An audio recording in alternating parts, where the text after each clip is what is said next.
He beat himself to death. Isn't that always how people commit suicide? They were self-inflicted. The medical examiner is not allowed access to the death scene.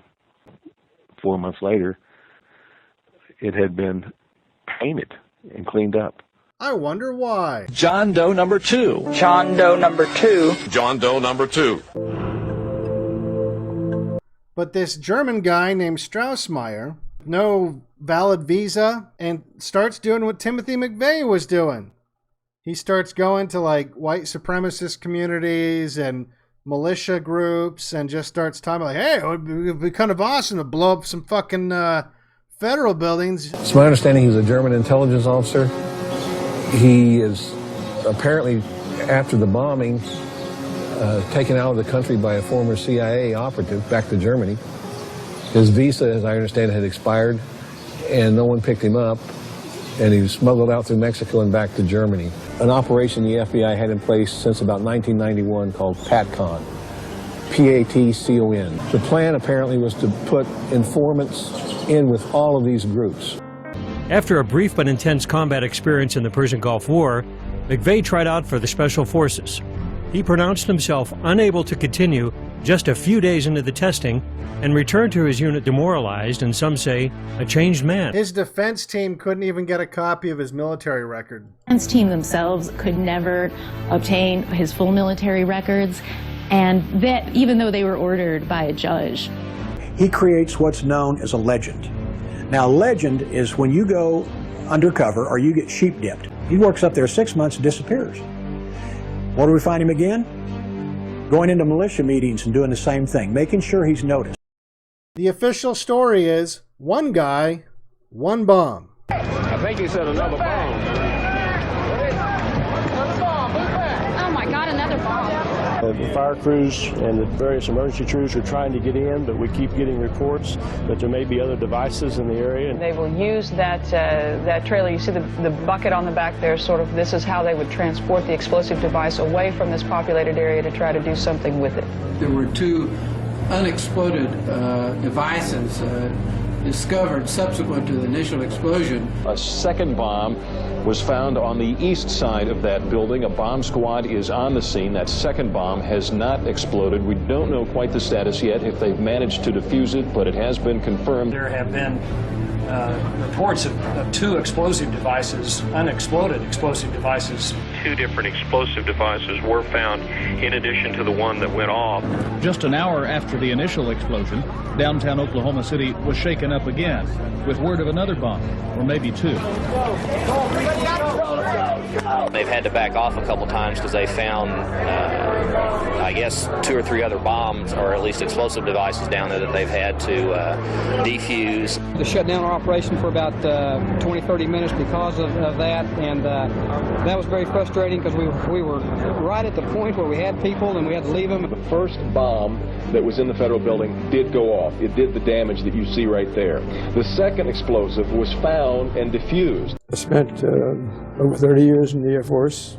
Most of that was in research and development. I went to a 2-year graduate program, 8 quarters of armament engineering graduates. The first course that was ever set up.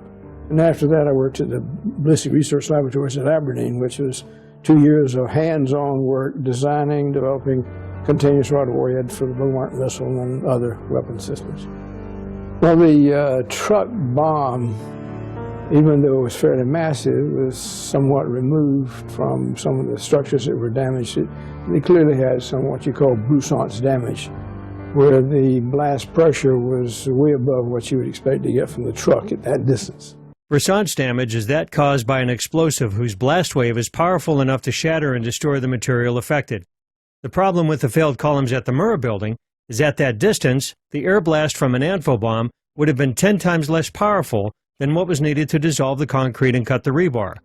Those columns, had they failed due to air blast, should have broken with sharp chunks of concrete connected by rebar, not sheared off at critical points. Broussard's damage indicates contact explosives placed directly on the beams. You have parts of the explosion like turning corners, destroying columns behind columns that aren't destroyed, which doesn't make any sense at all. These were definitely columns that were destroyed by explosives that were strategically placed on the columns. Report today condemning the FBI crime lab for mishandling evidence and for slanting its analysis. The report is expected to specifically criticize the lab's handling of the Oklahoma City and World Trade Center bombing cases. The Oklahoma City case will get a lot of attention because what the Inspector General goes on to at some length to say in his analysis of agent testimony in some of the pre-trial stages is that one agent in particular made sort of seat of the pants estimates about the Oklahoma City bomb, but then couched them in his reports, in his written reports, as being the result of scientific evidence. The FBI laboratory has billed itself for many, many years as the premier forensic laboratory in the world. The people that did the things they did knew doggone well what they were doing. The only expert to disagree with all the other experts that said, yeah, this truck bomb couldn't possibly have done this, gets ratted out by a coworker who then gets fired, of course. So then the Air Force decided, well, we're going to try to replicate this. And they made a truck bomb. And they discovered that not only was the blast not enough to do the kind of damage that you would expect to see, almost all of the explosive force goes straight up. It must be concluded that the damage at the Murrah Federal Building is not the result of the truck bomb itself, but rather due to other factors, such as locally placed charges within the building itself, as can be seen from the tests. No investigation. The explosive that they disarmed last night was even larger. Were you there a minute ago when somebody yelled they thought they'd seen a second device? Yes, sir. We were close to the parking area trying to recover a victim. Fire department confirms they did find a second device. The second most significant event was that we moved everybody back and held them back. There were still people alive trapped in the building, but they came in with 2 trucks and backed them up to the Murrah Building, and a bunch of these guys dressed in blue jackets with no letters on the back started taking boxes of files out and putting them on this truck. We were told by a blonde female agent that there were files so serious to the government that until those files were located, there would not be any recovery effort. If you remember the Whitewater investigation in Arkansas, all the paperwork was stored in the Murrah Building. They had FBI agents over in the fields to the west of the Murrah Building picking up paper almost all day long. All the documents for the Whitewater investigation on the Clintons. Agents show up, tell them you need to leave the area, to cease rescue efforts. These files that we've come to retrieve, it's all tied to national security. The second explosive was found and defused. I think he said another bomb. The Justice Department is reporting that a second explosive device has been found. They then found a third device, which was also larger than the first. And I see another bomb truck going, so apparently they're going to try to get out that third bomb. Then there's this photo. Someone with a conscience leaked out this photo prior to the bombing. The Army responded and said, oh yeah, well, we did have a Ryder truck and we were researching blowing up truck bombs, but it has nothing to do with the terror attack in Oklahoma City. This guy. So Terrence Yeakey was one of the first cops on the scene. As soon as they loaded him into the car, he got very upset, started to cry a little bit, and said, Tanya, it's not what they're saying it is. They're not telling the truth. They're lying about what's going on down there. Morning of May 8 of 1996, at 7 a.m., his vehicle was found in a spot just behind me by a resident living up this road no more than a mile away. It was from 7 a.m. until 6 p.m. that the car would sit here, full of blood, and according to Terry's sister Vicky, there was actually blood in between the window panes in the back of the vehicle. He was said to have slit his wrists and neck, causing him to nearly bleed to death in his car and then miraculously climb over a barbed wire fence. He then was purported to have walked over 1¼ mile distance, eventually shooting himself in the head at an unusual angle. No weapon was found at the scene of the body. No investigation was conducted. No fingerprints taken, and no interviews with family members or friends were conducted. But what intrigued me the most, that he had several cuts on both of his wrists, inside both elbows, both jugular veins. He'd been beaten. He had ligature marks around his neck. He had handcuff marks on his hands, on his wrists, and he had a small caliber bullet wound that started above on the right-hand side of his temple and exited low on his cheek with no powder burns. 3 ATF agents that were former Clinton bodyguards that died at Waco. That's literally the exact wounds they died from. There was no autopsy performed. Suicide. I was told by an agent, an FBI agent, that due to comments that I'd made, that people like me often ended up dead. We need to be careful what I said. Then you have this little tidbit, federal informant, and she claims that she heard that German guy and Timothy McVeigh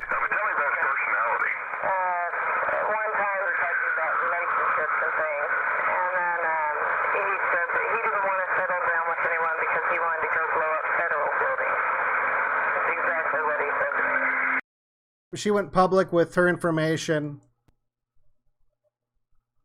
Some months later, that I know that FBI headquarters told them to close down the investigation on Loam City, which has some very significant connections to Mr. McVeigh and to previous bombing attempts. And never in my career did I ever have FBI headquarters tell me not to investigate something. Other documents obtained by 2020 show that someone called the Executive Secretariat's office at the Justice Department in Washington and said the Murrow building had been bombed. But this was 24 minutes before the blast. Apparently, before the bombing, Governor Frank Keating's brother, Mark, had been working on a novel about a terrorist bombing in Oklahoma City. Stranger still, one of the characters in the novel was named Thomas McVeigh. Bomb squad vehicles that were spotted across the street. No ATF agents died. Remember, this is an ATF building, right? No ATF agents died. But now let's get to the fun part. Published in the New York Times, Timothy McVeigh wrote to his sister a couple years before the Oklahoma City bombing. Now here's what led to my current life. It all revolves around my arrival at Fort Bragg for Special Forces.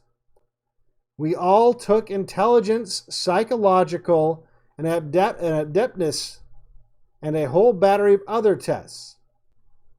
Out of a group of 400. One day in formation, 10 Social Security numbers were called out, no names, and told to leave formation. Mine was one. The 10 of us were told that out of the select group of 400, we had scored the highest on certain tests. We had been selected because of our intelligence, physical makeup, 165 pounds, 6 feet being ultimate warrior type. I was only slightly off, 160 pounds, 6 foot 1.5. And physical abilities. We were to feel special, part of a hand-picked group. We were all asked to volunteer, talk about peer pressure, to do some, quote, work for the government on the domestic as well as international front, end quote. What I learned next, both from the briefings and from the questions and private talks, included, number one, we would be helping the CIA fly drugs into the U.S. to fund many covert operations. Number two, military consultants were to work hand in hand with civilian police agencies to quiet anyone whom was deemed a security risk. We would be government-paid assassins. Number three, many other details to verify these last two. See the enclosed article, or watch again the movie Lethal Weapon. It also gives you new insight on things like Waco, etc. They were murdered by hitmen. That's Timothy McVeigh's words, published in the New York Times. Sheep-dipped is an intricate army-devised process by which a man who is in the service as a full career soldier or officer agrees to go through all the legal and official motions of resigning from the service. He is encouraged to write to friends and give a cover reason why he got out. His real Army records are kept in secrecy, but not forgotten. In December of 1992, Timothy McVeigh told me that while he was serving in the U.S. Army, he had been recruited to carry out undercover missions. McVeigh told me and another inmate here that he was actually an agent working for a guy he called the Major, and he allegedly met this man when he reported to for special trainings duty, and he was told to wash out his special training and asked to accept what was called black ops operations, and that he would recruit people to be in his unit. Timothy McVeigh was a government asset. He didn't ask for an appeal. The only thing he did fight for was to not have an autopsy performed. So there was no autopsy performed. One of the reporters in the room said she thought she could still see him breathing shallowly. The jail also later admitted in another article that the hearse that was filmed by news organizations was a decoy and that he wasn't in the hearse. He kept telling the other prisoners that were on death row with him they were just going to inject him with something fake. Like, why would the deep state, like, what would they hope to accomplish by letting this happen? Bombing in Oklahoma City was an attack on innocent children and defenseless citizens. And I will not allow the people of this country to be intimidated by evil cowards.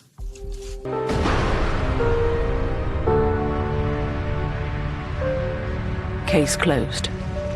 Prior to the Oklahoma City bombing, they tried to pass the Omnibus Counterterrorism Act of 1995, the Patriot Act Part 1. It was introduced by Joe Biden, by Dianne Feinstein, by Chuck Schumer, the same motherfuckers that are in charge today. But there was actually enough of a pushback on it, they weren't able to get people to buy onto it. They renamed it to the Anti-Terrorism and Effective Death Penalty Act of 1996. But if an emergency wiretap is good enough for John Gotti, why is it not good enough for the Unabomber? The emergency wiretap is good enough for John Gotti. Why is it not good enough for some wacko who blows up or is about to blow up a federal building in Wilmington, Delaware? We should be able to warrantlessly wiretap people for pre-crime. Here's Bob Dole. This week, to honor the memory of those who suffered in Oklahoma, the Congress will send to President Clinton this landmark bipartisan anti-terrorism bill. It has the support of the Republican governor of Oklahoma, Frank Keating, and Oklahoma's Democrat Attorney General, Drew Edmondson. Well, Mr. Chairman, I certainly agree that we are facing a more dangerous period than we faced in Oklahoma City. White supremacists trying to take over the Capitol. This is the kind of history you need to be teaching your kids. They need to understand how the world works. You think the ruling class think when they create their future leaders, they don't tell them how the world works, how it really works? Don't you think that's one of the massive advantages they give their children? Give it to yours.